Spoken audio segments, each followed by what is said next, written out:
Barmaid who worked with baby reindeers Gadd at the Holy Arms says stalker Fionna Harvey was targeted as a joke at the pub, where staff enjoyed misogynistic culture fueled by drug-taking, alcohol and promiscuousness.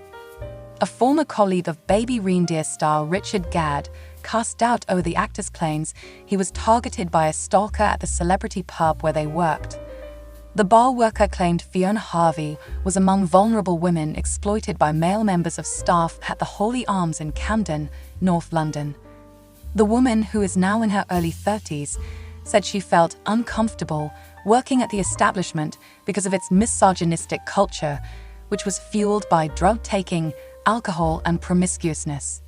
She told Mail Online, "Something doesn't sit right with me about him portraying himself as being the innocent party and being stalked. It just doesn't fit in with my perception of working there. I worked there the same years as he did with the same staff members. There was some underlying joke going on. I feel sorry for her. She was clearly vulnerable and clearly lonely.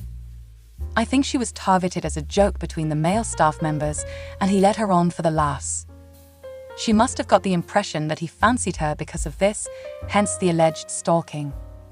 I just don't like the thought of someone vulnerable being taken advantage of. They targeted somebody who was vulnerable and thought it was funny. I really feel for her. She's clearly not very well. Why would you pursue someone who's clearly not stable?" The bar worker told how Harvey, 58, was a regular customer at the pub when she worked there in 2014. She said she was a familiar face. She would be in there maybe 3 times a week. She was always by herself. She was never with anyone.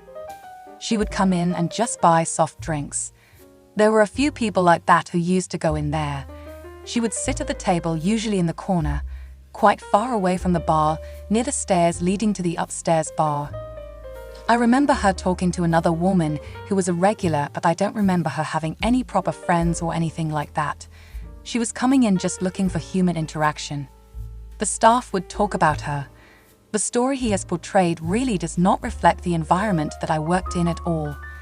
She was looking for a bit of companionship, because there were people to talk to, and I think he played in on that as a joke, and now he's made loads of money out of it, and she's still being the target of ridicule. Why would somebody of stable mind target and encourage somebody who was clearly mentally vulnerable? I really do think it was all one big joke for their entertainment. In the first episode of the hit Netflix show Gadd, as the character Dunny Dunn shows the first meeting with his stalker, when he offers her a cup of tea on the house as she appears upset. The bar worker said, "That certainly didn't happen. She didn't drink tea, as he said. There wasn't any tea. There was a coffee machine, but I never served anyone coffee in there ever, and there was no tea back then." Another scene shows one of Gadd/Dunn's male bar worker colleagues using his phone to send the Fionna/Martha character a lewd message as a joke, which she then construes as him making sexual advances when in fact she is the butt of the joke. The pub, a one-time biker haunt on the edge of trendy Camden Market, was one of Amy Winehouse's favorite hangouts, and the late singer was even photographed helping serve pints behind the bar. Supermodel Kate Moss and her former partner Pete Doherty were also among the famous clientele, along with Liam Gallagher and Bake Off star Noel Fielding. The former worker said, "During the weekend it would pull in all the people who would go because they thought the Holy Arms was the place to be, but during the week it would be regular ordinary people mostly. That's when she would go." The former worker said she earned £6.31 an hour as one of a handful of female members of staff in a team of 10 or 11 on duty during a busy shift. The pub was run at the time by a 4-strong male-only management team.